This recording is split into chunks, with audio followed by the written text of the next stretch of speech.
Krishna, Hare Krishna, Krishna Krishna, Hare Hare, Hare Rama, Hare Rama,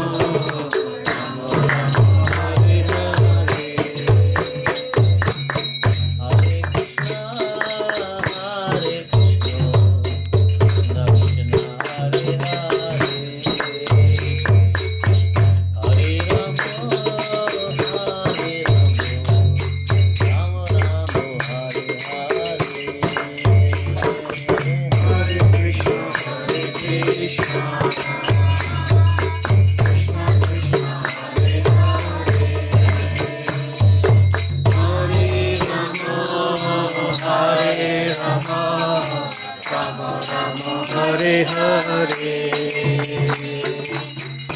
Hare Krishna, Hare Krishna, Krishna Hare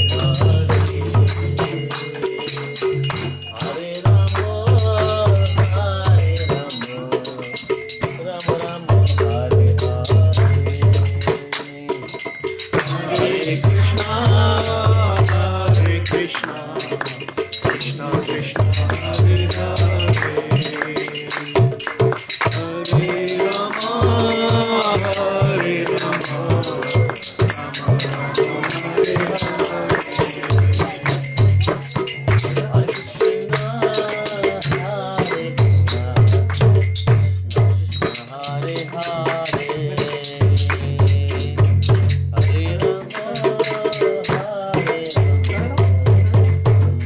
Rama Rama, Hare Hare, Hare Krishna, Hare Krishna, Krishna Krishna, Hare Hare, Hare Rama, Hare Rama, Rama Rama, Hare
Krishna Hare Hare Hare Rama Hare Rama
ओम नमो भगवते वासुदेवाय। ओम नमो भगवते वासुदेवाय। ओम नमो भगवते वासुदेवाय। ओम नमो भगवते वासुदेवाय। ओम नमो भगवते वासुदेवाय। ओम नमो भगवते वासुदेवाय। ओम ज्ञानतिमिरन्धस्य ओम ज्ञानतिमिरन्धस्य ज्ञानाञ्जनशलाकया ज्ञानाञ्जनशलाकया चक्षुरुन्मिलितं येन चक्षुरुन्मिलितं येन तस्मै श्रीगुरुवे नमः। तस्मै श्रीगुरुवे नमः। ॐ विष्णुपदाय नमो विष्णुपदाय कृष्णप्रेष्ठाय भूतले कृष्णपृष्ठाय भूतले श्रीमते भक्तिवेदान्त श्रीमते भक्तिवेदान्त स्वामिनिति नामिने स्वामिनिति नामिने नमस्ते सारस्वतदेवे नमस्ते सरस्वती देवे गौरवाणी प्रचारिणे गौरवाणी प्रचारिणे निर्विशेषशून्यवादी निर्विशेष शून्यवादी पाश्चात्यदेशतारिणे पाश्चात्यदेशतारिणे शृण्वन्तां स्वकथा कृष्ण सुमन्तां सुक्ता कृष्ण पुण्यश्रवणकीर्तन पुण्यश्रवण कीर्तन हृदन्तस्थो हि भद्राणि हृदन्तस्तस्य भद्राणि विधुनोति सुहृत्सता विधून्ति नष्टप्रायेषु अभद्रेषु अष्टप्रायेषु त्रिषु नित्यं भागवतसेवया नित्यं भागवत सेवया भगवती उत्तमश्लोके भगवती उत्तम श्लोके भक्तिर्भवति नैष्टिकी भक्तिर्भवति नैष्टिकी नारायणं नमस्कृत्य नारायणं नमस्कृत्य नरं चैव नरोत्तमं नरं चैव नरोत्तमं देवीं सरस्वतीं व्यासं देवीं सरस्वतीं व्यासं ततो जयमुदीरये ततो जयोदिस्मिते कृष्णाय वासुदेवाय कृष्णाय वासुदेवाय देवकीनन्दनाय च देवकी नन्दनाय च नन्दगोपकुमाराय नन्दगोपकुमाराय गोविन्दाय नमो नमः। गोविन्दाय नमो नमः। तप्तकाञ्चन गौराङ्गी तप्तकाञ्चन गौराङ्गी राधे वृन्दावनेश्वरी श्रीराधे वृन्दावनेश्वरी वृषभानुसुते देवी विश्वानुसुते देवी प्रणमामि हरिप्रिये प्रणमामि हरिप्रिये पञ्चतत्त्वात्मकं कृष्णं पञ्चतत्त्वात्मकं कृष्णं भक्तरूपस्वरूपकं भक्तरूपस्वरूपकं भक्तावतारं भक्ताख्यं भक्तावतारं भक्ताख्यं नमामि भक्तशक्तिकं नमामि भक्तशक्तिकं नमो महावदन्याय नमो महावदन्याय कृष्णप्रेमप्रदायते कृष्णप्रेमप्रदायते कृष्णाय कृष्णचैतन्य कृष्णाय कृष्णचैतन्य नाम्ने गौरतुषे नमः। नाम्ने गौरतुषे नमः। श्रीकृष्णचैतन्य श्रीकृष्णचैतन्य प्रभो नित्यानन्द प्रभु नित्यानन्द श्री अद्वैत गदाधर श्री अद्वैत गदाधर श्रीवासादि गौरभक्तवृन्द श्रीवासादि गौरभक्तवृन्द हरे कृष्ण हरे कृष्ण हरे कृष्ण कृष्ण कृष्ण हरे हरे कृष्ण कृष्ण हरे हरे हरे राम हरे राम हरे राम राम राम हरे हरे राम राम हरे हरे पाञ्चकल्पतरुभ्यश्च शिवभक्तुभ्यश्च कृपासिन्धुभ्य एव च कृपासिन्धुभ्य एव च पतितानां पावनेभ्यो पतितानां पावनेभ्यो वैष्णवेभ्यो नमो नमः। वैष्णवेभ्यो नमो नमः। हरे कृष्ण। हरे Krishna.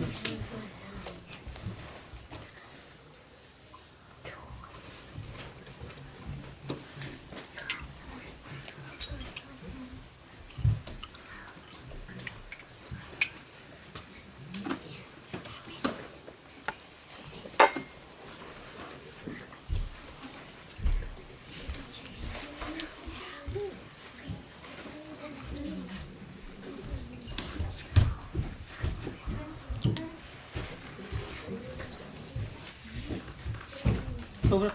Go.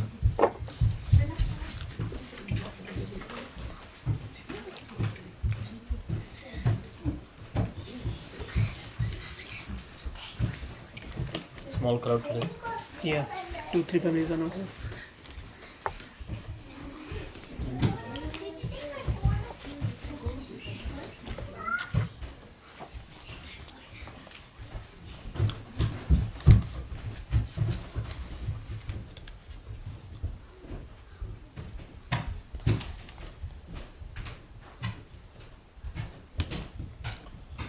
Reading from Srimad Bhagavatam, Canto 1, Chapter 5, entitled Narada's Instructions on Srimad Bhagavatam. Text 11.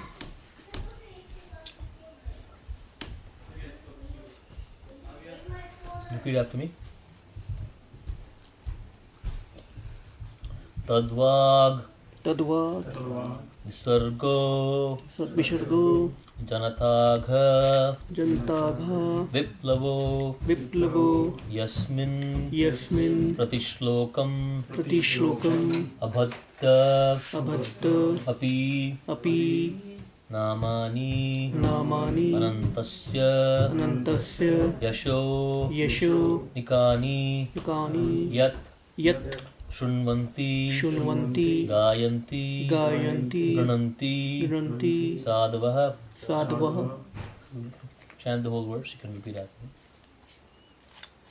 Tadvag Visargo Janataka Viplavo Sarva. Tadvag Visargo Janataka Viplavo Tadvag Visargo Jantag.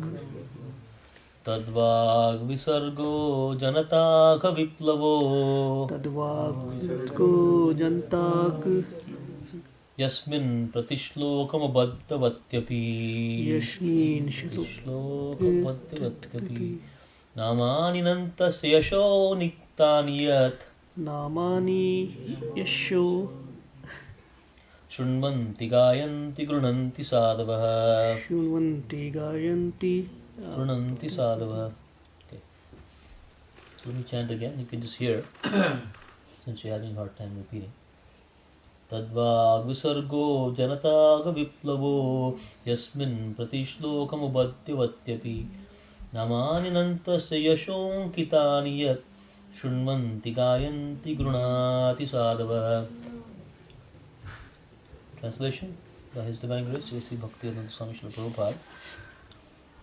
On the other hand, that literature which is full of descriptions of the transcendental glories of the name, fame, form, pastime, etc., of the unlimited Supreme Lord is a different creation, full of transcendental words directed towards bringing about a revolution in the impious lives of this world's misdirected civilization. Such transcendental literatures, even though imperfectly composed, are heard, sung, and accepted by purified men who are thoroughly honest. I'll repeat the translation. On the other hand, the literatures which is full of descriptions of the transcendental glories of the name, fame, form, pastimes, etc., of the unlimited Supreme Lord is a different creation, full of transcendental words directed towards bringing about a revolution in the impious lives of this world's misdirected civilization. Such transcendental literatures, even though imperfectly composed, are heard, sung, and accepted by purified men who are thoroughly honest. Somebody else would like to read the purport?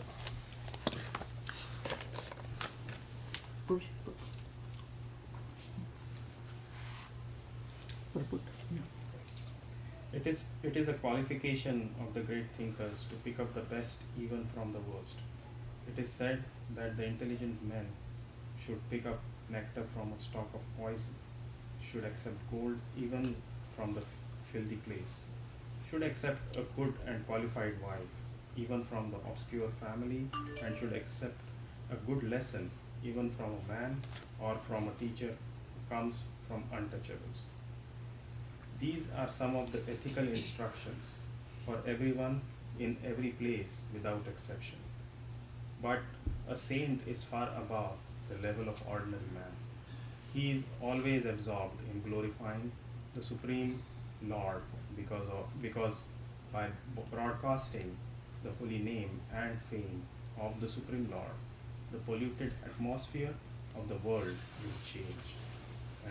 And as a result of propagating the transcendental literatures like Srimad Bhagavatam, people will become sane in their transactions. While preparing this commentation on this particular stanza of Srimad Bhagavatam, we have a crisis before us. Our neighboring friend China has attacked the border of India with a militaristic spirit. We have practically no business in the political field, yet we see that previously there were both China and India, and they both lived peacefully for centuries without ill feeling. The reason is that they lived those days in the atmosphere of God consciousness, and every country over the surface of earth was God-fearer, pure-hearted and simple. There was no question of political diplomacy. There is no cause of quarrel between the two countries, China and India, over land which is not very suitable for habitation. And certainly there is no cause for fighting on this issue. But due to the age of quarrel, Kali, which we have discussed, there is always a chance of quarrel on slight provocation. This is due not to the issue in question, but to the polluted atmosphere of this age. Systematically, there is a propaganda by the section of people to stop glorification of the name and fame of the Supreme Lord.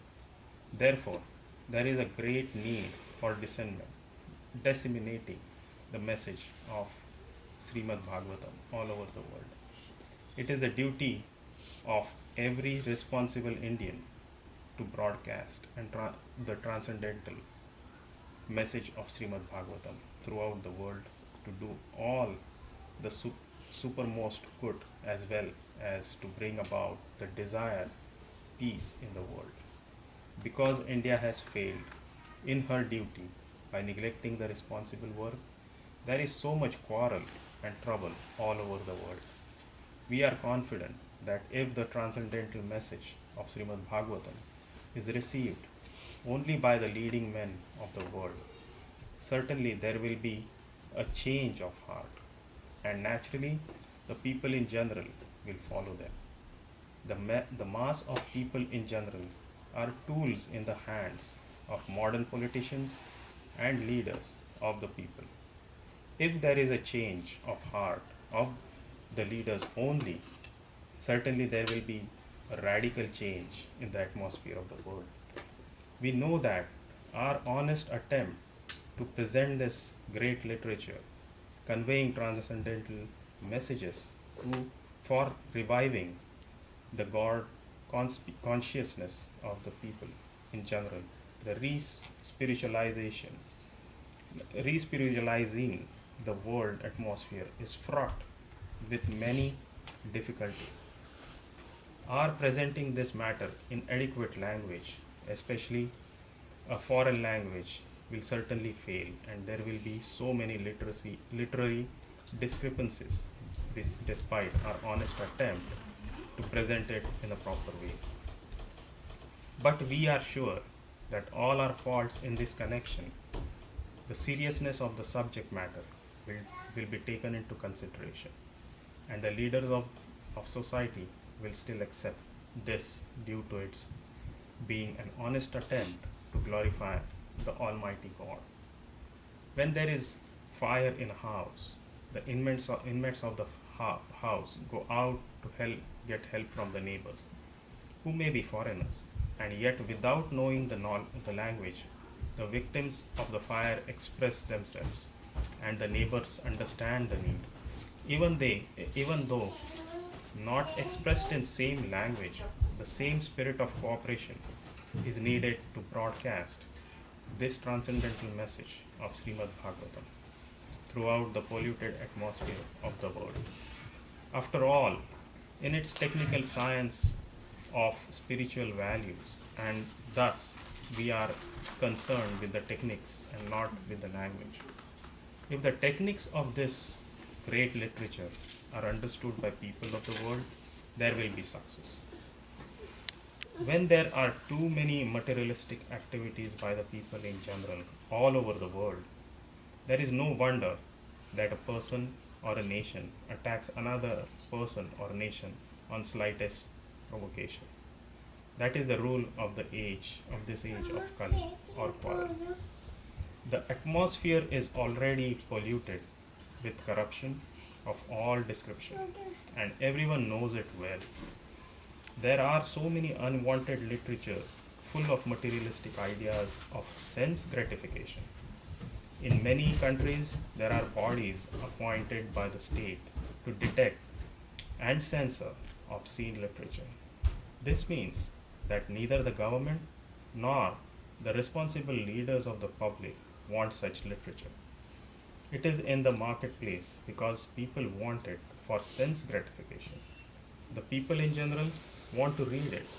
That is a natural instinct. But because their minds are polluted, they want such literature. Under the circumstances, transcendental literature like Srimad Bhagavatam will not only diminish the activities of corrupt mind of the people in general, but also it will supply food for their hankering after reading some interesting literature. In the beginning, they may not like it because one suffering from jaundice is reluctant to take sugar candy. But should know that sugar candy is the only remedy for jaundice. Similarly, let there be systematic propaganda for popularizing reading of Bhagavad Gita and Srimad Bhagavatam, which will act like sugar candy for the jaundice-like condition of self-gratification. When men have a taste for this literature, the other literatures which are catering poison to society will then automatically cease. We are sure, therefore, that everyone in the human society will welcome Srimad Bhagavatam, even though it is now presented with so many faults, for it is recommended by Sri Narada, who has very kindly appeared in this chapter. Thank you.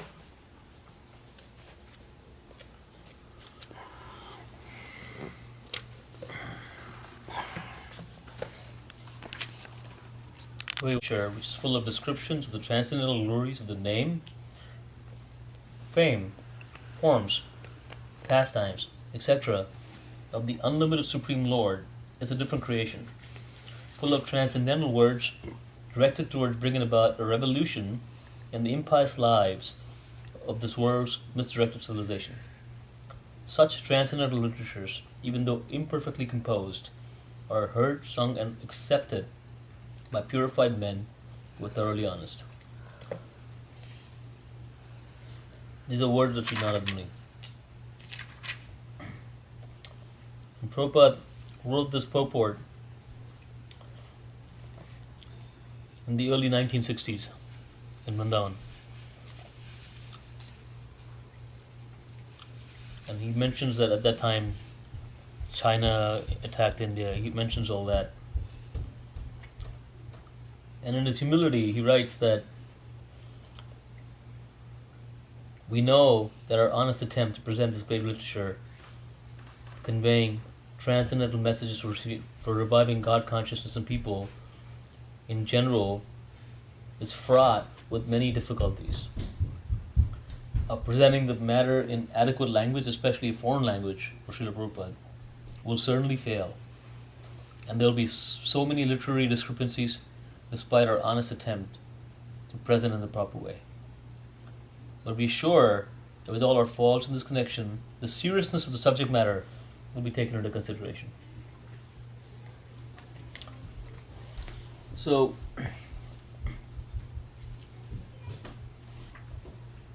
this chapter is Narada's instructions on Srimad Bhagavatam. The Srimad Bhagavatam was composed by Vyasadeva under the direct order of Narada Muni.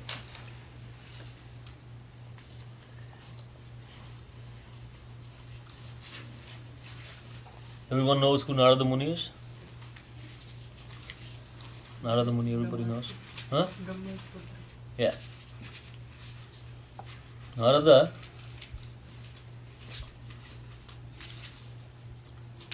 Narayana Dadati iti Narada. One who can give you Narayan is Narada.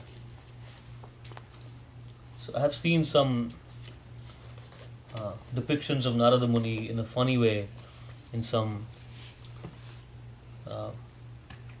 Indian movies and so on and so forth. And some people think that is the appropriate depiction of Narada Muni. It's actually very blasphemous to even do that. Narada Muni is the reason why Srimad Bhagavatam exists. That's the reason why Vyasadeva spoke to Narada Muni. And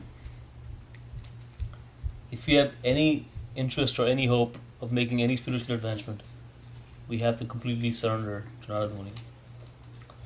So Narada Muni, Srila Vyasadeva is sitting in his Badrikashram. Badrikashram is way up in the Himalaya mountains. He's sitting there on the bank of the river Saraswati. And he is composed, he is written down at that point, because the Vedas are timeless, so he didn't create the Vedas at that point, he just wrote them down. He wrote down the Vedas, he divided it into 4 parts, because the people in the age of Kali Yuga are fraught with problems. Memory is very short. Ability to grasp is very low. We saw an example of that when the verse was being read. Right? That hardly anybody could repeat the verse. Because, and it's not your fault specifically, it's just, that's the way Kali Yuga is. The ability to repeat something, hear something and repeat it is very limited. So we pride ourselves with being engineers, doctors, managers, senior people, but our ability to grasp is so low that even a single phrase we cannot repeat. Right? So forget about repeating, somebody reading a whole 10 pages and you're repeating it word for word. That was the ability of people in previous yugas. They would hear and repeat. They would not have to write anything down. But so that was the situation. So Vyasadeva, recognizing that, he wrote down the scripture so that it would be preserved for the Kali Yuga that's coming up. He wrote the Puranas, Itihasas, and everything, and he was sitting in his ashram. Still, he was not feeling very satisfied. Some reason he was feeling, a person who's accomplished such a large volume of work should feel extremely satisfied. Okay, he's accomplished something. So Narada Muni is Vyasadeva's spiritual master, his guru. So Narada Muni comes there. And as soon as Vyasadeva sees Narada Muni, he offers his obeisances, Dandavat Pranam, he offers it. And so Narada Muni asks him,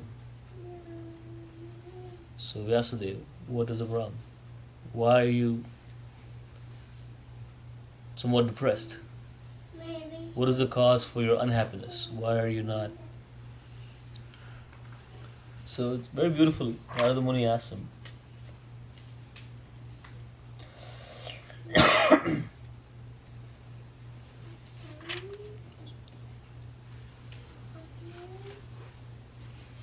His mind was not satisfied, although he engaged himself in working for the total welfare of all people.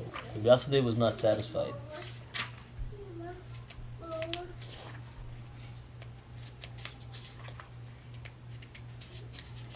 And so Narada Muni asks,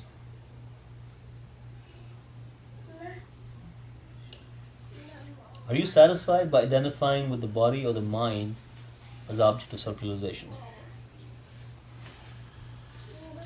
So he's asking him.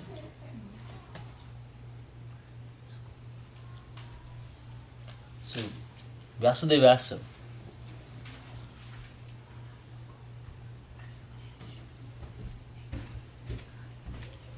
that in spite of writing all this literature, why are you not satisfied? What is bothering you? And Vyasadeva puts the question back to him. He says, I don't know. I don't know the reason for my dissatisfaction.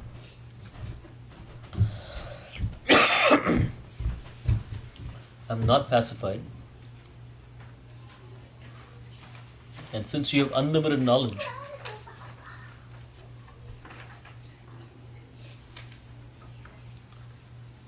you please tell me what my problem is.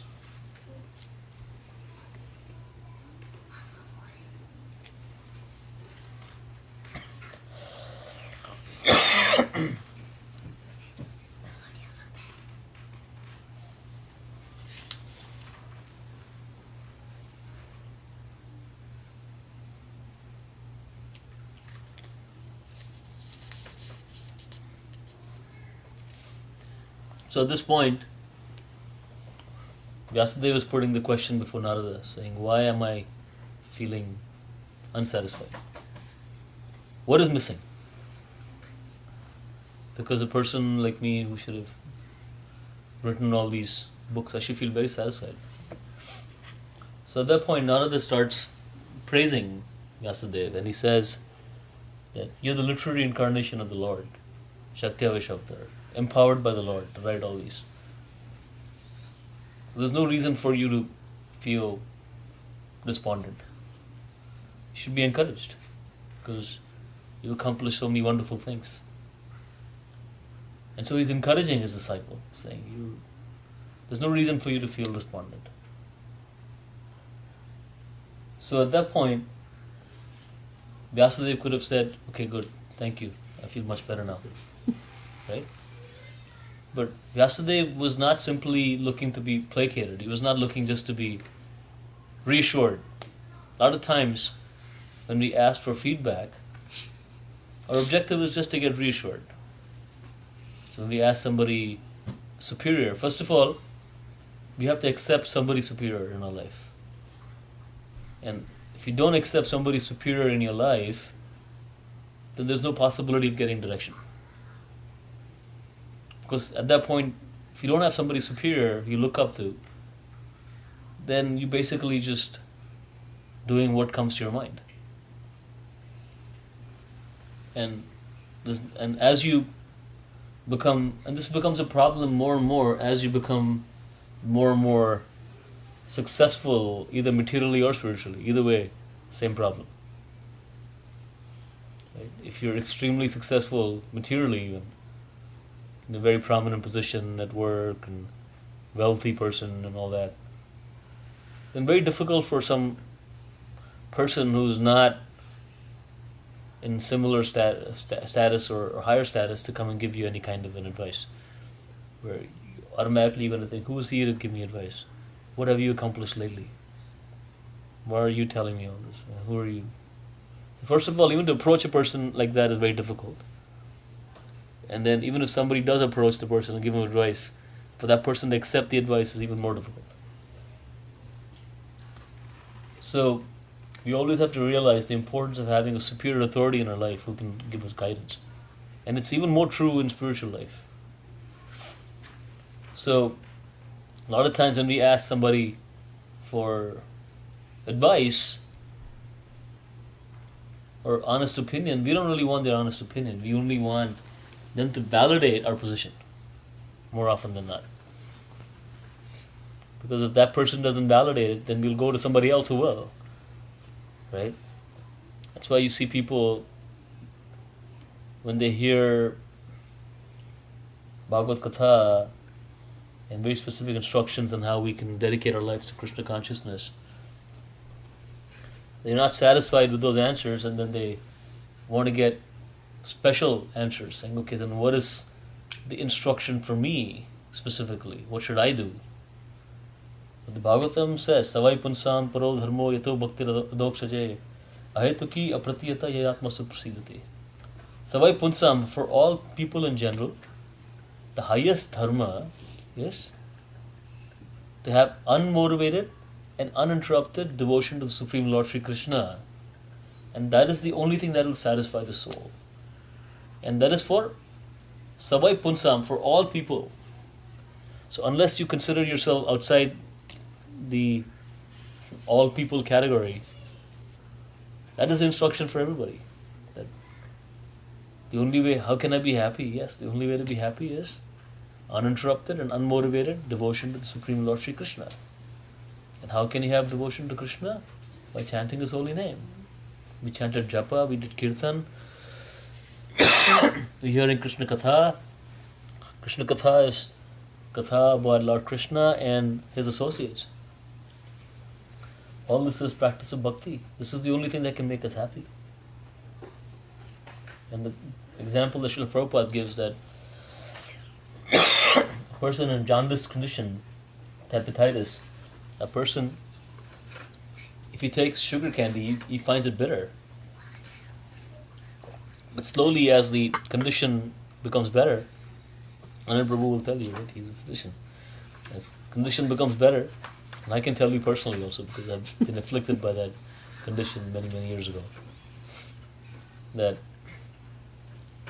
if you get a glass of sugarcane juice in that condition, that sugarcane juice will seem bitter. It will taste bitter. But as you get better, sugarcane juice is not bitter, it's sweet. But it's your condition that makes it sound bitter. Similarly, the instructions to chant the holy name and practice Krishna consciousness may sound like huge austerity. But how? You don't enjoy life, you basically do all this all the time. So this is enjoyment. But a person who's in material affliction, he doesn't realize. This is bliss. Seeing the wonderful forms of the Lord, dancing ecstatically in kirtan, and then taking sumptuous prasadam, the association of devotees. What more is there in life?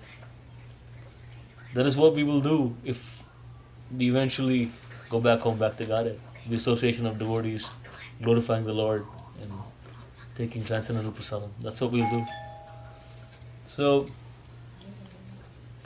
Vyasadeva was not looking for some just reassurance. He really wanted to know. He told Narada Muni that now you please tell me honestly what my problem is. I know something is wrong. What I've done, something is wrong.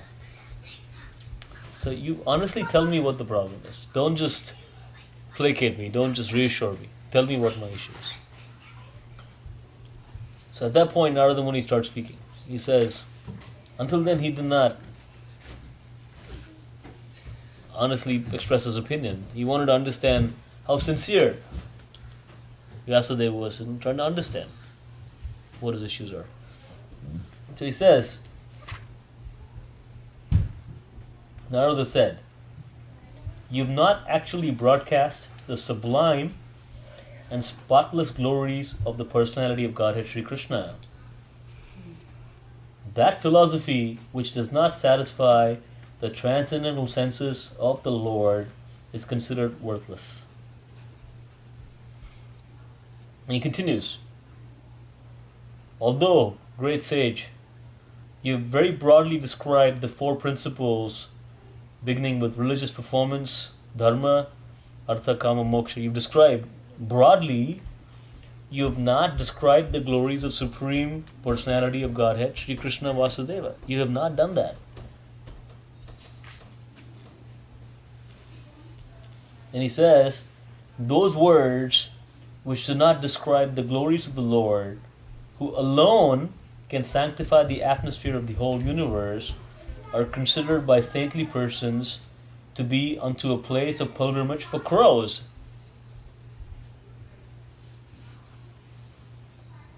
what kind of place of pilgrimage do crows go to? Have you seen where crows generally hang out? Garbage and any dead animal. That's where crows you will find. Crows and other kind of animals, birds like that. Swans you will not see there. Right? You will never see swans in a garbage pit. Have you ever seen swan in a garbage pit?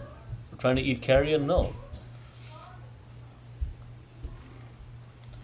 So since the all-perfect persons are inhabitants of the transcendental abode, they did not derive any pleasure there. So he says, if you are not describing the glory of the Lord, then that specific literature is useless, pointless. And then he says, this verse comes, the one we read. On the other hand, literature which is full of descriptions of the transcendental, so if you have literature which is not describing the glory of the Lord, but is perfectly composed, exquisite poetry, nice grammar, and everything, it's completely worthless. Whereas literature that describes the glory of the Lord, even if it's imperfectly composed, is directed towards bringing about a revolution in the impious lives of the world's misdirected civilization. So the world's civilization is misdirected. Why is it misdirected? Because from our very childhood, we're taught to pursue things that are worthless. Parents think that, you know what, I spent my whole life pursuing something which didn't give me any happiness, but my children should do the exact same thing because maybe it'll work for them. It didn't work for me, but maybe it'll work for them. Who among us is so ecstatic to get up and go to work every day? That this is the most wonderful thing, that I'm able to go to work and spend 10 hours. Like Devendra Prabhu, whole weekend he's doing some work. I don't know what he's doing, but I mean, how ecstatic are you trying to do that work? Torture. Did you grow up when you were young thinking that when I grow up I'll be like day after day I'll go to the same cubicle or same office and sit and type on this computer and month after month and year after year? And then they'll give me some meager increases every year. I get paid at 2 a.m. in the morning. It's horrible. Not so exciting, right? So, but we feel that, oh, we pursued this, it didn't give us any happiness, but maybe the next generation, you should do the same thing. Exact same thing. Maybe it'll give you some happiness.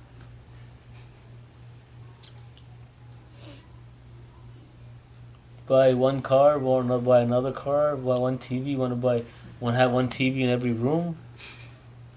Even if you have a house with 50 rooms, you can only sleep in one. You cannot sleep one hour in each room. Right? And by the time you make, so I heard this story sometime back, that was, the end of the story is something like this. It says that the day you die, the amount of money you have in the bank is the amount of work you needn't have done. So if you die and you die with $1 million in the bank, you basically worked that much more than you didn't have worked that much more. So somebody else will enjoy that money. You could have focused on so many other things. And we are at a point where none of us need to slog day and night to eat. I mean, we're all educated people. We don't need to work 90, 100 hours a week to eat, to have a decent life. You know, we need home, we need healthcare, we need education, all that is fine, but the focus has to be very clear. If all that is helping us in our Krishna consciousness, then it's good. If it's distracting from our Krishna consciousness, it's not good. So, the objective of transcendental literature is to get us attached to Krishna consciousness. So Narada Muni very clearly says that literature which describes glories of Krishna, it's imperfect also is fine.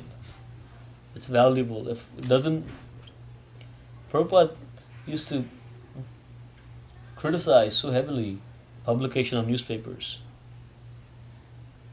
People are so addicted to reading newspapers.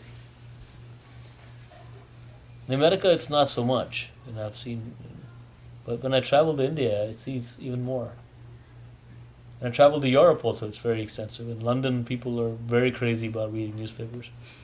In America, not so much. People read. It's internet here. Internet. The first thing they check is CNN.com on the phone. And just make sure like they don't miss any headlines. So newspapers are not that popular. But So if you ever travel, I've traveled and if you travel in a train in India, in a local train in cities like Bombay, there'll be one person who's going to be reading the paper. The guy opposite him is going to read from the other side. And they're so, I don't know what they read for so long. What happens that you have to read for 2-3 hours? And the amount of trees that get destroyed to create that paper is pure nonsense.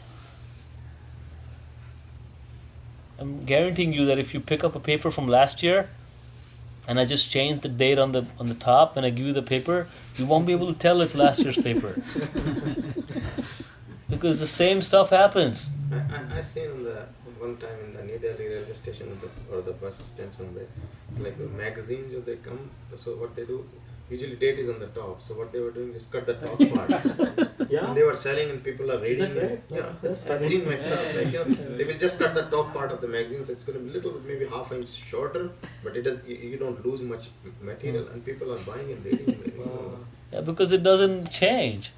You read the paper, so many people got murdered, so many people got accident, water shortage and electricity shortage and funding shortage. And the news which is really important, it will come to you anyway. Yeah, you'll get to know anyway. I mean, we're destroying the environment. We expect, somebody's asking me, I was doing a lecture yesterday, somebody's asking me, how do you see all the, so apparently there were some major landslides and so on in northern part of India, and a lot of people were affected. So they say, how can holy places have these kind of problems? And so how do you explain that? And I said, collectively, the amount of karma that's being created in indiscriminately destroying the environment. I mean, you're building buildings in areas which were never supposed to have buildings. You're digging up mountains and making buildings. You're digging up mountains and making roads, and you're encroaching upon riverbeds. And how do you expect that there won't be any reaction to that? You're destroying forests to make newspapers. I mean, all sorts of, so in every possible way we have exploited the environment. And in the West, I mean in America at least, we have some laws so which at least, I'm not saying it's completely protected, but there is some semblance of, you cannot randomly go and just cut down a forest or change the course of a river. But in some of the other not so developed countries, it's not so, including India, it's not so strict. It all depends on who you know and who you can pay, and you can get away with anything. I'm sure you are all aware of this. So if you do these kind of things, how do you expect that there will be no reaction?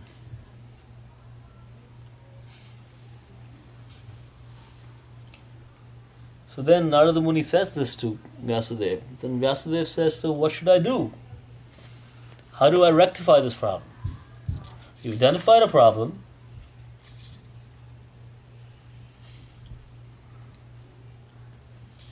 How do I fix it?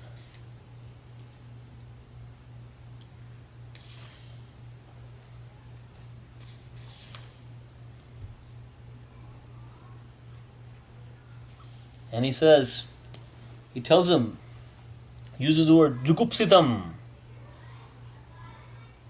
dharma krute nushasatah. He says, your activity so far of composing all this literature is condemned. Jugupsita means bitterly condemned. Why? Why is the composition of the Vedic literature condemned? Why is Narada Muni using such a strong word? He says, people in general are naturally inclined to enjoy. They're not inclined to spiritual life. And you've encouraged them to do that in the name of religion. You've given them that, okay, you do this specific ritual, you get this. If you go to like Rig Veda is all about worshipping sun god, and so the Vedas talk about if you want good health, you worship sun god. So different things are given, and it's all kind of sense gratification is given. Most people who consider themselves theists, even people who come from Hindu background, right? The word Hindu, if you want to use it, although Hindu is not a Vedic word at all. Why do people go to temple? For what? To ask for something, right? Most people want to pray for something. When you pray, saying, why don't you pray from childhood you're trained. Pray to get good grades, pray to have good health. Somebody gets sick, you pray for them to get better. You pray that you can become wealthy, and once you become wealthy, you pray that you can keep your wealth. So you're always asking for something. But what is the Shastra saying? Unmotivated, uninterrupted. So nobody talks about bhakti. Everybody talks about what can I get? Somebody says tomorrow that, you know what, that new temple, new Babaji is there. If you go and give him $100 and he'll give you some kind of thread you can tie, and then you can have a nice job, you can have a healthy family. Everybody's gonna run there. And tomorrow that person's potency ends, somebody runs somewhere else. That is not bhakti. Bhakti is not that. How we, even in our own family life, right, we realize. I mean, our neighbor's child might be more intelligent, more good to look at, smarter to look at. But we don't start loving our neighbor's children more than our own children. Naturally, we will. Even our child might not be that smart. You might still. You're not going to say, "Yeah, I'm going to start paying tuition for my neighbor's child now. He's really smart." Doesn't happen, right? So Narada Muni is saying, people in general are naturally inclined to enjoy, and you've encouraged them in this way, in the name of religion. This is verily condemned and is quite unreasonable.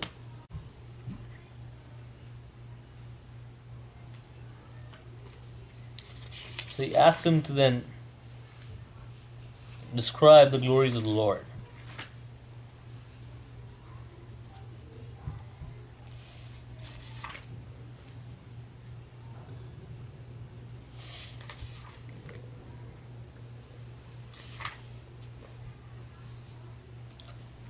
So that is how the Bhagavatam came about.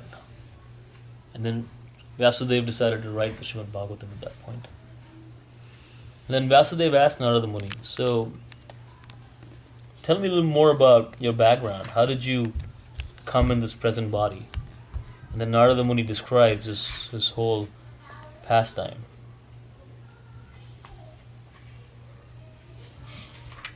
He talks about, this is a very beautiful story. But Vyasadeva asked him,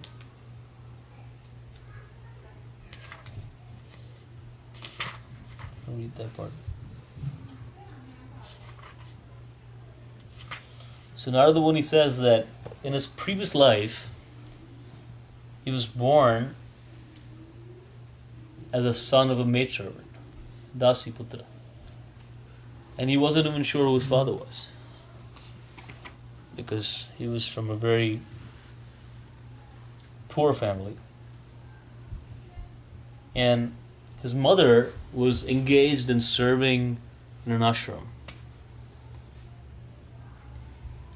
And during the months of Chaturmasa starts actually next month. In July it'll start.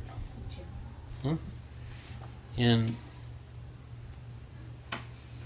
Typically, sannyasi sadhus, they don't travel during the months of Chaturmasa. Wherever they go, they will stay there for a number of reasons, including the fact that it would rain very heavily and would be inconvenient to travel and is not auspicious and so on. So the self-realized sannyasis, they stayed in the ashram for 4 months. And during that time, Narada was only a young boy, only 5 years old or so. And he began serving them in addition to what his mother was doing. He would serve them. He would clean their plates, he would bring them water. Whatever service he could render as a young boy, he would render.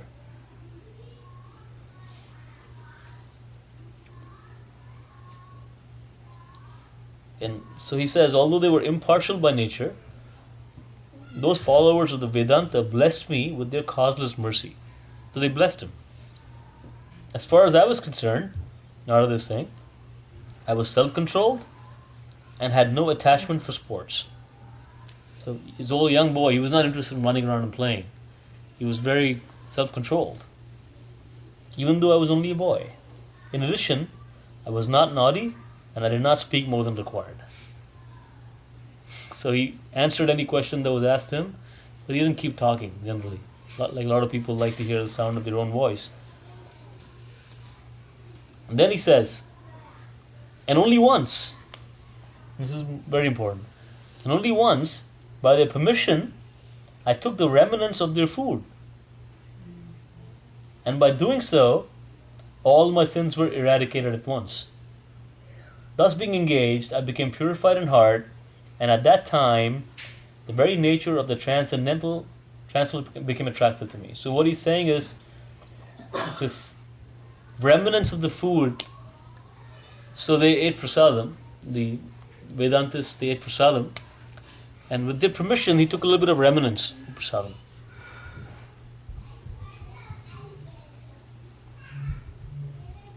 So,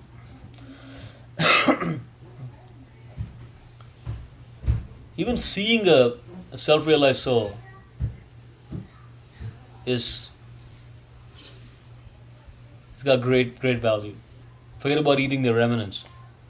And prasadam has great power. Prasadam. So our whole Krishna consciousness movement is based on chanting the holy name, association of devotees, and taking prasadam. And every Sunday we have opportunity to do all three things here. We associate, come together, chant holy name, and take prasadam. So it's very important that all of us understand the importance of prasadam. So even if you don't have, like they have wonderful Gaurnathai, Gopalji deities here. And even if you don't have deities at home, you may have pictures. It's very important to offer bhoga. Whatever you cook has to be offered. There's no question of not offering. It is not sufficient to eat vegetarian food. It is important to eat prasadam. Prabhupada would say even pigeons are vegetarian. Being vegetarian is not a very elevated state. Eating prasadam is important. That's the key thing. So he took remnants, and at once he became attracted. And so they instructed him. So in that association of those great devotees, Narada Muni could hear them describe the attractive activities of Lord Krishna. And thus listening attentively, my taste for the hearing of the personality of Godhead increased at every step. So the more we hear, the more we get attracted. So that is a method. I'm not going to finish the whole story because it's a long story. But I'll just tell you a little more what happened.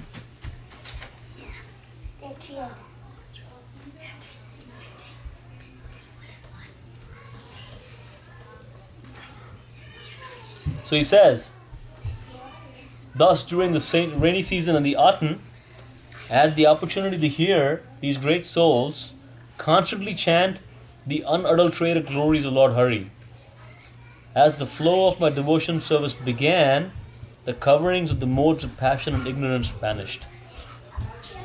So in the association of these devotees of the Lord, he constantly heard the chanting of the holy name. And because of that, he became attracted. And so he says that's how he became attracted. And then I'll just quickly finish the story. We won't go into detail. And some other time maybe we can tell you the whole detail. So at that point what happens is the Bhaktivedantas leave, and he's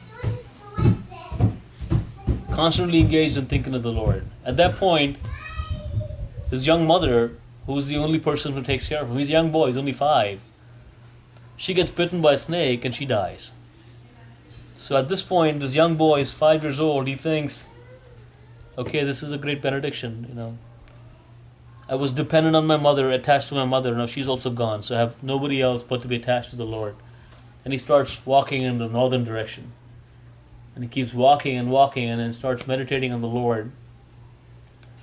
And while he's meditating at the age of 5, he suddenly sees the Lord in his heart. Lord Krishna appears in his heart. And he becomes completely ecstatic, because seeing the Lord face to face is an ecstatic feeling. And when he opens his eyes, the Lord is gone. And he's desperately searching for that vision, because he experienced the ecstasy, he wants to see it again. And then the Lord tells him that in this lifetime you won't be able to see me again, but in your next lifetime you will be.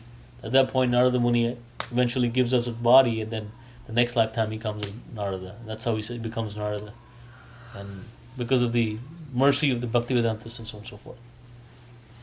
So, in summary, we have to really get attached to studying Srimad Bhagavatam, because it's completely describing the glories of the Lord. Srimad Bhagavad Gita, Srimad Bhagavatam are not just for us to buy and keep on shelf. We have to read. And we have to engage in devotional service. We have to engage in chanting of the holy name. All these things are very, very important.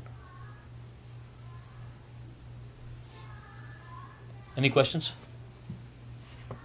When we read Bhagavad Gita, I just got one and I was trying to read it. I have a real hard time to read that Sanskrit part. So if I just read the English part, is that okay, or It's I fine. have to work hard to get? No, it's fine. Especially. So in the idea is not to become a Sanskrit scholar. The idea is to become a devotee of Lord Krishna. So language is not a barrier. Srila Prabhupada specifically wrote purports of Srimad Bhagavatam in English, It's very simple language. so that people who speak English can read it. So the Sanskrit words were spoken by Lord Krishna, so if you're not able to read the Sanskrit words, you can read the English translation. So language is not the thing. So again, the objective is not to become Sanskrit scholars. That's not the point. And that will not take us any closer to becoming a devotee, become a Sanskrit scholar. But we have to read the purports, we have to read the translation, and that's the key. And associate with devotees so that you can then understand the purports in the right context. So yes, it's not required to master Sanskrit or anything of that sort. It's not at all a prerequisite. There's no mention on Narad Muni's experience by his father. Now, I was just speculating, and I'm sorry, I apologize for doing so, but I was speculating that his mother was a maid servant. Is it possible that he could as well have been without father, unknown father? Is it possible for? Yes. No? Acharya's comment on that, and then they say that it kind of shows that bhakti does not have any pre-qualification. Narada Muni was born in the maidservant family, and he didn't even know who his father was. But still, he could get the mercy of the devotees and become a great devotee. Prahlad was born in the family of demons, right? He still became great devotee. Bali Maharaj, demon. Vratrasur, demon. Right? Nachiketa in Mundaka Upanishad, Yeah. Nachiketa, he was son of a prostitute actually, Yeah. right? And and he went to his guru, just to ask for some lessons, and Guru asked him that, who is your father? And he said, I don't know my father. So Guru asked him to go and ask his mother. So he went and and asked his mother because she was a prostitute. The mother said that she didn't know who is his father, and he went back and told his guru that this is what mother said. He did not. I mean, he wasn't ashamed. Mhm. I mean, most children will actually be ashamed of the fact that mother doesn't know who is the father. And then Guru immediately knew that he's a Brahmin, because he speaks truth. Mm. It's the first qualification of a Brahmin, and he immediately accepted him as a Guru. And the whole Mundaka Upanishad actually is based upon the teachings from Nachiketa. It's amazing work. So, Any other questions or comments?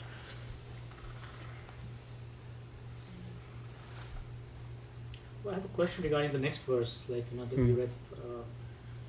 I'm sorry, I just missed that. I haven't. You want That's the I read 11, so verse 12 probably. yeah.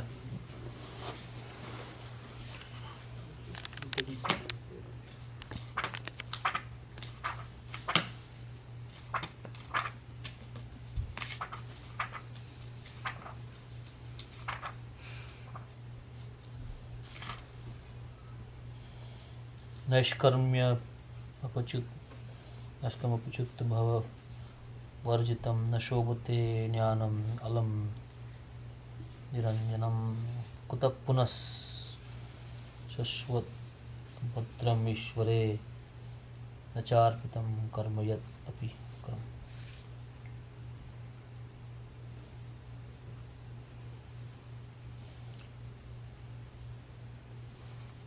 Other verse? Yes, probably. I just wanted to kind of look at the translation of the.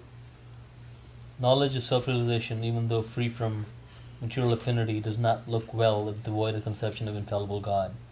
What then is use of fruit activities which are naturally painful from the very beginning and transient by nature, if not utilized in the devotional service of the Lord?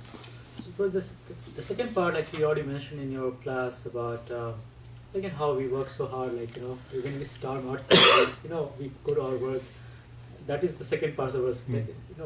The 40 activities by nature from the beginning itself they're painful.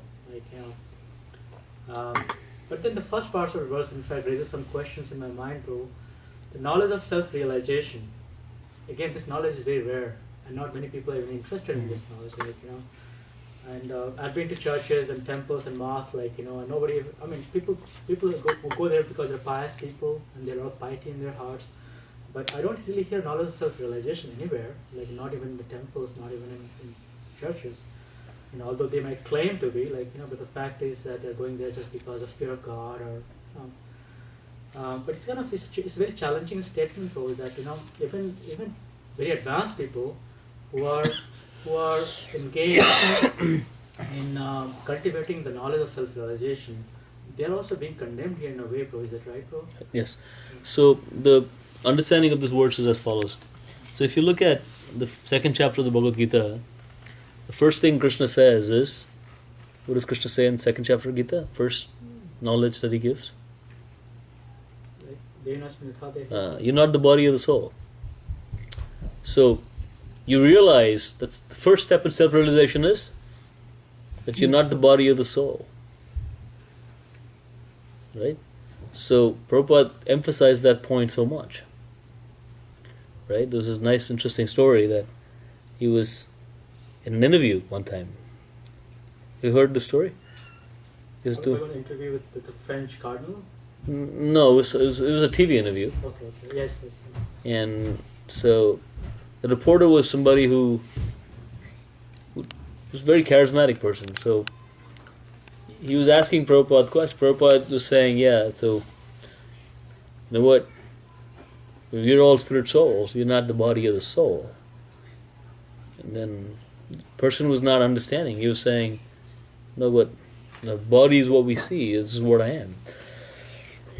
Then he gave an example. He said that if you have a car and you have a driver, which is more important, the car or the driver? Because the car is like the body and the driver is the soul. So which is more important, the car or the driver? And this guy said to the car. I said, how? I said, well, if I don't have a car, how can I go anywhere? So the car is more important. And Prabhupada tried to explain a little more, and then Anyway, this guy didn't get it, and then the interview ended, and he said, okay, done. They turned off the light, and then this person stood up and say, thank you, Swami, very much for coming, and he was ready to go. And Prabhupada stopped him and said, sit down. You didn't got the point. And he said, what? He said, I don't think you understood the car and driver example. But the interview is over. I don't care. You need to understand. I'm not so worried about the interview. I need you to understand the point. He was very worried about making sure people understood it. So, realizing that you're not the body, you're the soul is important. But that by itself can also lead to impersonalism. More important than the question of are you the body or the soul is the question of who is God and what is your relationship with God. Ishvara Parama Krishna Sachidananda Vigraha, that realization is more important. Example is given of father, right? Everybody has father. Right? Some people may be born orphan, like the example you were giving. Nachiketa. He didn't know who his father was, but he still has a father. Is there anybody that you see who doesn't have father? His father may be no more. Lord Shiva. Lord Shiva. We're talking about mortals. We're not talking about transcendental personalities. So mortals, everybody has father. Somebody may not know who his father is, but doesn't mean he doesn't have a father.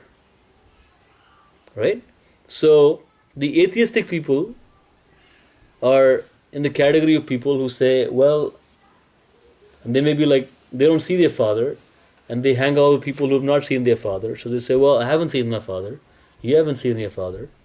There's no father. There's no such thing. That is something that people have just created to give them some kind of a false sense of security that there is a father, but there's no such thing. That's the atheistic mentality. The agnostic mentality, agnostic stands for, agnostic means agyani, basically that's what it means. They think, okay, I don't know if I have a father, maybe I have a father, maybe I don't. But how does that really impact my day-to-day life? It doesn't. I get up, I go to work, I come back, I make money, I eat, I sleep, I have family, I enjoy. One day I'll die. Now whether I have a father or not is, how is that connected in any way to my activities? So, I'm agyani, I'm agnostic. If I'm father, good. If I don't have father also, it doesn't matter to me. Then slightly higher than that are spiritualist, who know that, okay, I have a father. I don't know who he is, but I know he is superior to me, and I have all respect for that father. And I stop at that. Could be a light, It could be light, could be energy, could be some kind of sound, I don't know, but yeah, I bow down to that superior authority who's my father. I don't know who it is.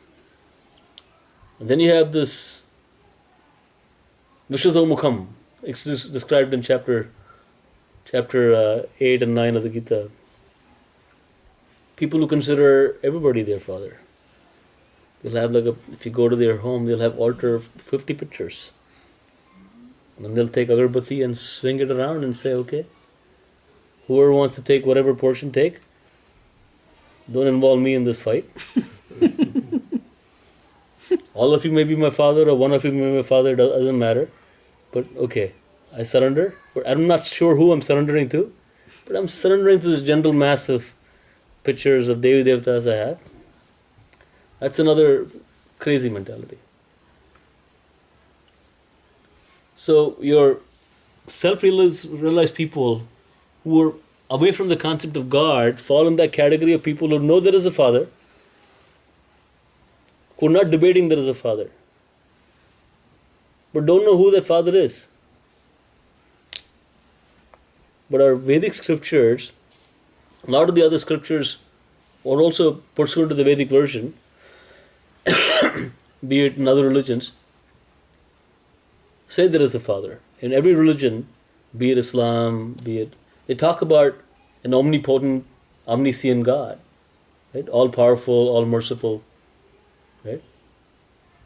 Bismillah Rahman Rahim, which means, O Lord, who's all merciful. Same thing. What we pray, there's no difference. It's not like there is a Muslim God and a Christian God. It's foolishness to think like that. Only a fool will think like that. When somebody calls out from the mosque, Bismillah Rahman Rahim, I know some people who get irritated. Are you a fool? He's calling the same God. Why are you getting irritated? He's calling the same Krishna. He's the same person. Not two different people. Because of our foolishness, we think that way. It's a beautiful meaning project. It sounds also very nice. Yeah. So Arabic, I don't understand. But if you ever listen to a pure Arabic, morning chant, Right. coming like in Saudi Arabia, Like Vedic. Like a Vedic It chant. sounds beautiful. It's like a Vedic chant. Yeah. It's very peaceful. Like when you get like, even if you Absolutely. understand the language. Absolutely. Just like Sanskrit, like in Pro, like when you chant Yeah. Sanskrit, we don't understand many times, but it's peaceful. Like Right. Yeah. So, Excuse me. yes. In the Bhagavad Gita, what about the Pandava? Who their father? Pandavas. Okay. Pandavas, their fathers were Yamaraj, Indra, and so on, Vayu, and Ashwini Kumaras. So, father of Yudhishthir is Yamaraj himself. Father of Bhima is Vayu. Father of Arjun is Indra. And father of Nakul and Sahadeva is Ashwini Kumaras. But not the that one whom Shiva got married with the Not Pandu. Pandava. No. Everybody different. Yes. Yeah. And in Kshatriya world, it was accepted. It was an accepted thing. And actually, it was Pandu's permission she did that. Yes. It's not like whimsically. Yeah, and in fact, the spiritual understanding is, and I guess many people don't know that, but if you read Bhagavatam and understand it in its principles, Pandava's father actually was Indra. Everybody's like, Right. although in a way you can say that they had 5 different fathers, but and that basically makes Draupadi a chaste woman because Right. she was basically so. Right. So the point I was trying to make, answering the question, is that if a person is a spiritualist, it's very easy to become impersonalist if you don't know that, Krishna, Supreme Personality of Godhead. And the other religions talk about omniscient, omnipotent God, but then kind of stop at that level, because they don't go deeper and say, okay, what is God's name, where He lives, what does He do, what is His activities. In some imaginative paintings, God is depicted as a really old man with a show in his finger and so on and so forth, right? With a stick. Yeah? With a stick in hand. Yeah, so that's an imagination of somebody, but the Vedic literature describes who's God, how He looks, what He does. So we have access to that level of detail from our Vedic literature. But why not they accepted the current father? Why not the Pandav, Pancha Pandav, they cannot accept it, that who is the current father? I don't understand the question. Karna. Karna. Yeah. Why did the Pandavas didn't accept Karna Karna, that he in the They as a didn't part know, of actually. family? They accepted. Yeah, but they didn't didn't know. accept it. They didn't know. They didn't know actually. They didn't know. They didn't know until like the end of the war actually. Like, Kunti Maharani No, so it's not a question of accepting or not accepting. If you're fighting on the side of the enemy, then you fight. well, that's true, but Yudhishthira was ready to give up his kingdom for Karna actually. Yeah. When he came to know that Karna was his older brother. That's the piety of Pandavas. They're pure devotees of the Lord. Pandavas were not attracted to the kingdom. They had to get the kingdom because it was their rightful heir. It's not like they were attracted to ruling the kingdom or becoming pious or rich. No. And most of it, Lord Krishna wanted them to be instruments to destroy these ungodly. And Pandavas said, Yudhishthira said that, okay, you know what? We don't want the kingdom. Give us half the kingdom. After or 5 villages. Duryodhana said no. He said, okay, give us 5 villages. That's all we need. We will rule 5 villages. He said no.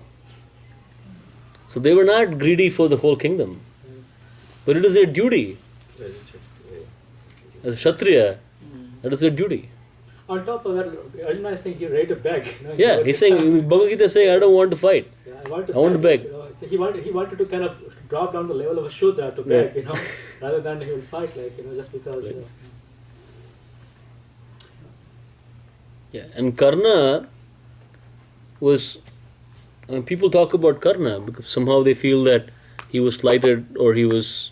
No, but it's all a choice that somebody makes, right? It's a choice you make. The choices you make decides the future that you get. Bro, actually, just reading about this, the biggest lesson from this is association. Right. Great personalities like Karna, Bhishma, Dronacharya, because they associated with Duryodhana, all of them got destroyed. Right. Even Bhishma Pitama, he's a Mahajana. But in his teachings he said that that he just because he associated with such an impious person and he ate his anna. Eating anna is that's why in fact he has to kind of suffer the consequences. On the same lines, when Dhritarashtra, after the battle of Kurukshetra, Dhritarashtra was living in the home of Yudhishthira Maharaj as the king's uncle. He was maintained by Yudhishthira. And Gandhari and Dhritarashtra were living. No, not Bhishma Pitama. Dhritarashtra. After the war. After the war. All the Kauravas are dead. All the 100 sons are killed. Right? And Dhritarashtra and Gandhari were living as the grand uncle and aunt of the king in the palace. And at that time, Vidura came back. Vidura had gone away before the battle. He came back. And when he came back, his whole objective to come back was to get the Dhritarashtra. And he told the Dhritarashtra all bad qualities, and he associated with Duryodhana and supported Duryodhana for all the things that Duryodhana wanted to do. He had one good quality, which was he had love for Vidura. And Vidura was a great devotee of the Lord. So simply because he loved a devotee of the Lord, the devotee of the Lord came at the right time. Before he died like a regular palace dweller, he told him what his duty is, that you've lived your whole life like a dog, now you focus on Lord Krishna and give up your body. So the acharyas say that, even you may be how much ever fallen you may be, just because you have association of a devotee is sufficient. That's right. Lava matra sadhu sangha sarvasiddhi hoy. Sava sangha sadhu sangha sarva sastra kahe. Lava matra. Lava is how much? Lava is like a fraction of a second. Actually, lava is in fact defined as when you blink, Yeah. that's lava. A very fraction of a second. That much association of a pure devotee is sufficient.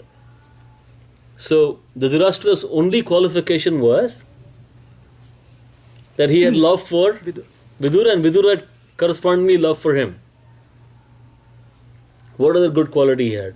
Nothing. That is sufficient. So we'll stop here. So basically the lesson is that whatever happens, never leave the association of devotees. Yeah, never leave association of devotees. What happens in our life is when we are coming for spiritual programs, chanting holy name and all that. But the first sign of trouble, anything wrong happens in our life, the first thing we stop is association of devotees, chanting holy name. Hey, when things settle down, I'll start again. But it should be the other way around. If things don't go right, we should take shelter of the holy name even more seriously. Because material world is such that things will not go right. If you're thinking that by becoming devotee of Krishna, you will become free from anxiety, then you're completely mistaken. So who was the father of Vidur? Father of Vidur, Vyasadeva. Huh? Vyasadeva. Yes. Yeah.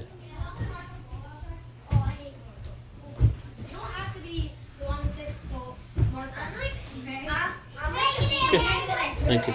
Srila Prabhupada ki jai.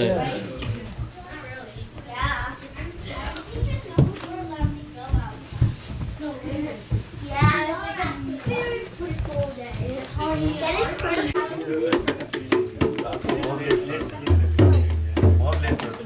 it?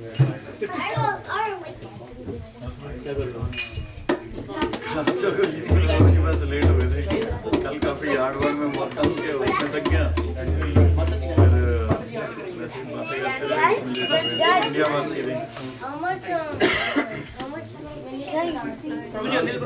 minutes is Aarti?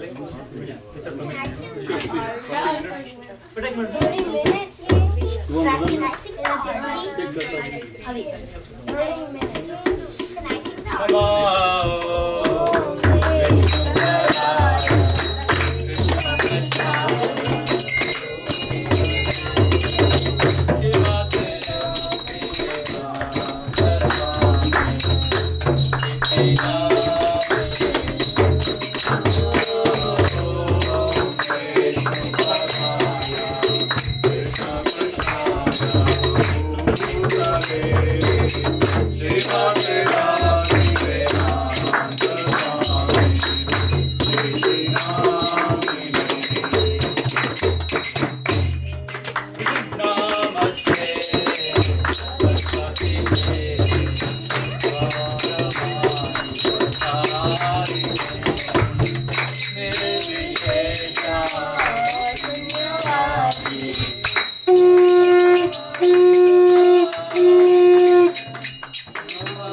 Adi Kori Chamara Dulaya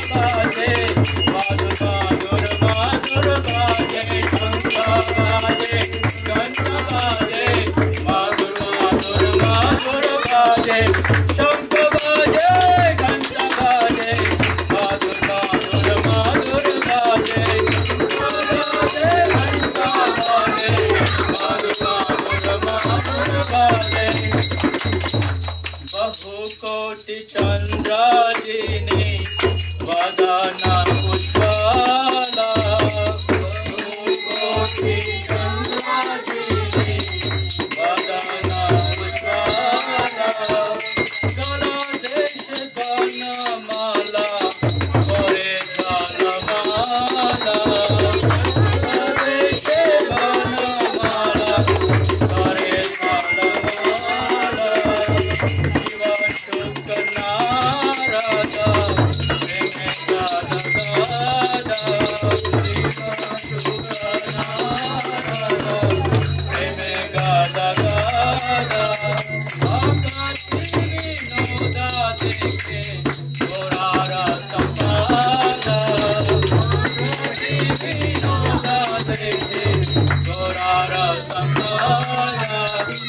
Hare Krishna, Hare Krishna, Krishna Krishna, Hare Hare, Hare Rama, Hare Rama, Rama Rama, Hare Hare, Hare Krishna, Hare Krishna, Krishna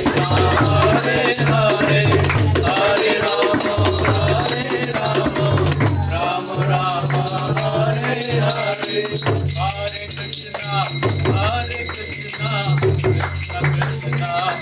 Hare Hare, Hare Rama, Hare Rama, Rama Rama, Hare Hare, Hare Krishna, Hare Krishna, Krishna Krishna, Hare Hare, Hare Rama, Hare Rama, Rama Rama, Hare Hare, Hare Krishna, Hare Krishna, Krishna Krishna, Hare Hare,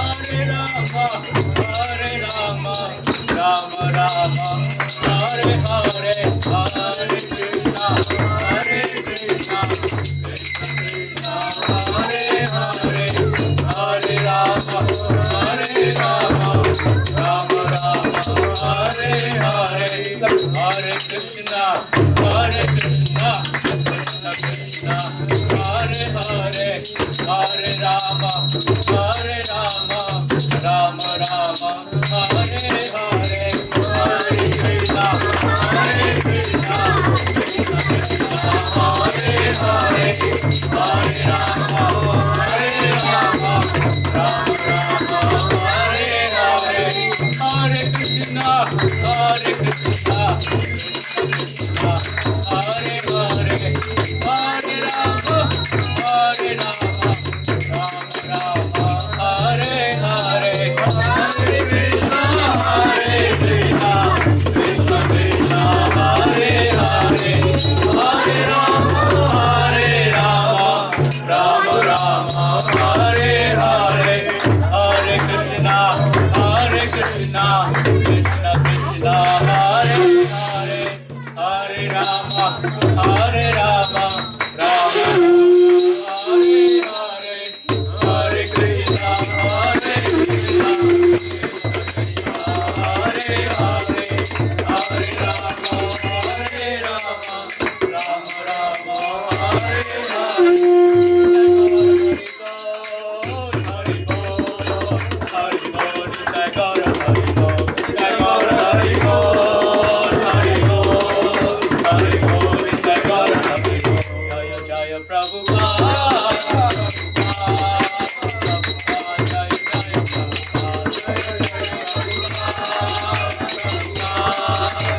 Jaya Jaya गौर प्रेमानंदी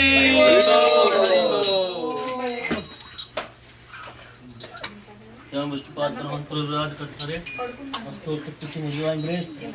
ऐसी भक्ति स्वामी श्रील प्रभुपाद की जय। ISKCON BBT संस्थापक श्रील प्रभुपाद की जय। अनंत कोटि वैष्णव वृंद की जय। रामाचार्य श्री हरिदास ठाकुर की जय। श्री कृष्ण चैतन्य प्रभु नित्यानंद श्री अद्वैत गदाधर शिवास आदि गौर भक्तवृंद की जय। श्री राधा कृष्ण गोप गोपीनाथ श्याम कुंड राधा कुंड गिरि गोवर्धन की जय। ब्रजभूमि वृंदावन धाम की जय। जगन्नाथपुर पुरुषोत्तम क्षेत्र धाम की जय। नवदीप मायापुरी धाम की जय। गंगामयी की जय। यमुनामयी की जय। भक्ति देवी श्रीमती तुलसी महारानी की जय। समवेत भक्त वृंद की जय। काय गौर Premanandi Praise the Lord. All glories to some of the Hare devotees. Krishna. All glories to some of the devotees. Hare Krishna. All glories to some of the devotees. Hare Krishna. All glories to Lord Shri Guru and Shri Gauranga. Lord, Hare Krishna. Prabhupada की जय.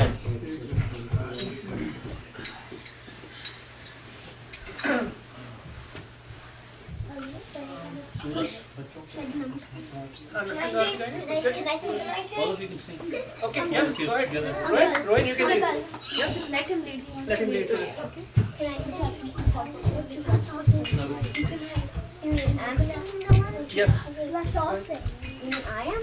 Yeah. Show back to tire. Show back. Turn around. Don't face the back. Yes. I'll go right here. Yeah, that'll be fine.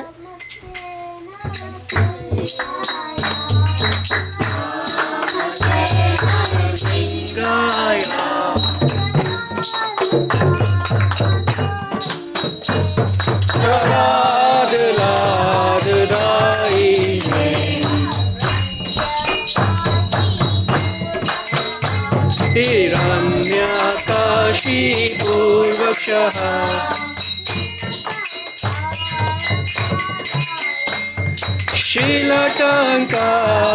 शीलटङ्कामकालहे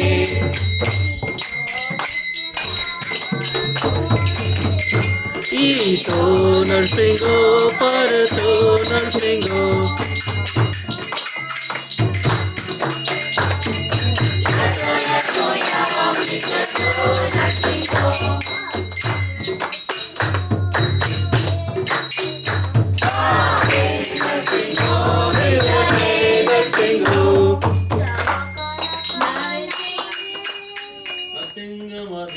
चरणं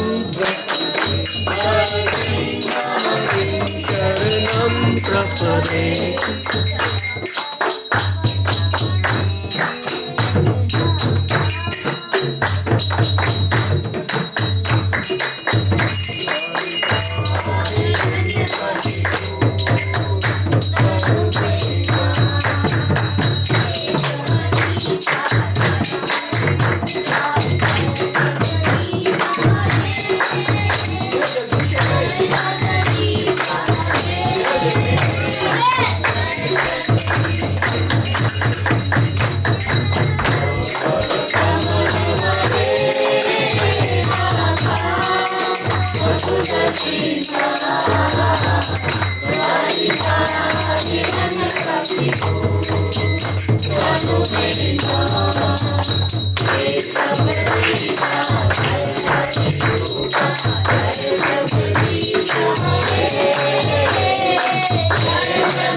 Gurudev. Narasimha भगवान की प्रहलाद महाराज की हरि बोल very good Rohan very good Hari बोल Next time. Can I do next time? No, I do. Please.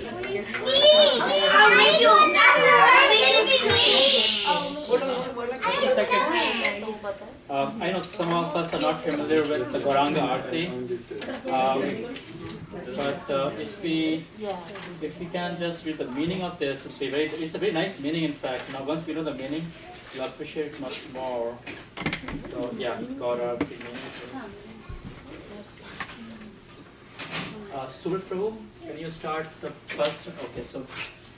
Okay, start here, and then you can give it to Molly and the.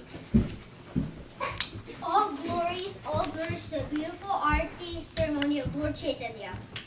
This Gaur Aarti is being performed in a grove on the bank of Gangas and is captivating everyone in the universe.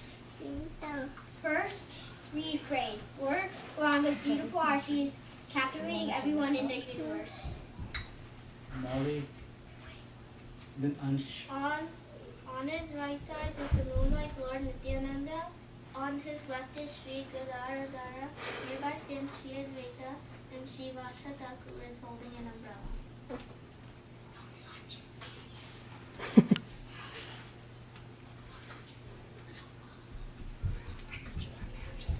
Number 3.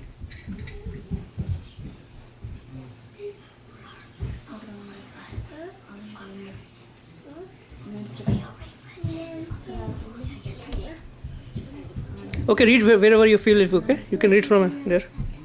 Okay, come here. Lord Chaitanya sat down on a jeweled throne, and Lord Brahma and the other demigods are performing his arti. Very good. Aryan. Number 4. As Narayana, Narahari, Sarakara, and other associates of Lord Chaitanya fan him with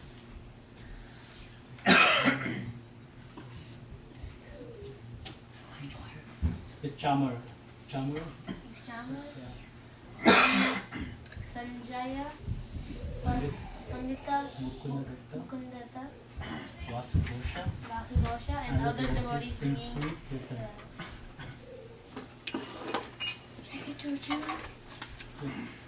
Next page here.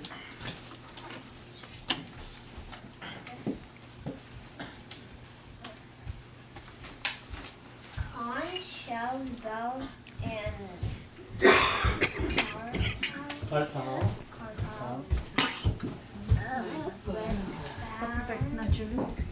and the Gurdingas play every sweetly this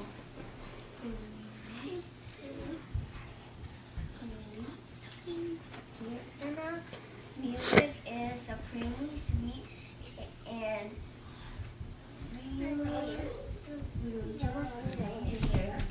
Okay, Molly can finish it off.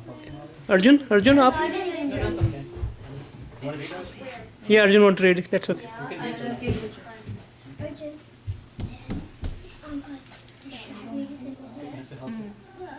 Is it number 6? Number 6, yeah. Number 6, I think.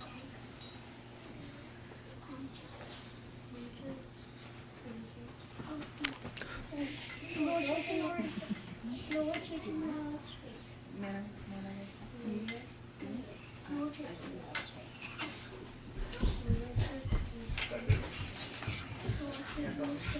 Okay, all of you read loudly. Lord Chaitanya's face, Kala this around his head, Gana Mala, the garland of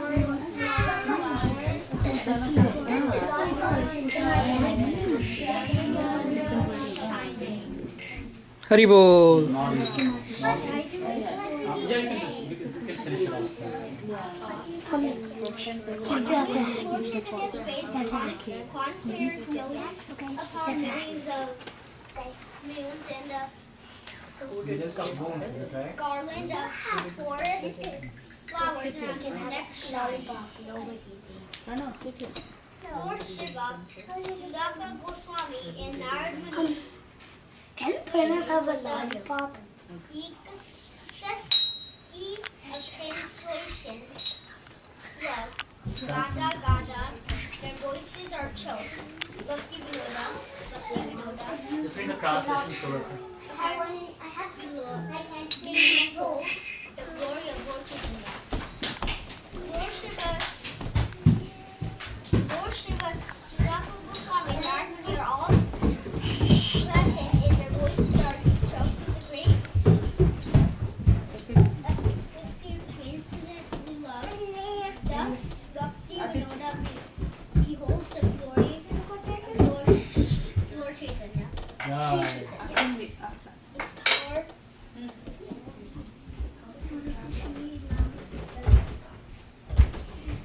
Haribol, very good.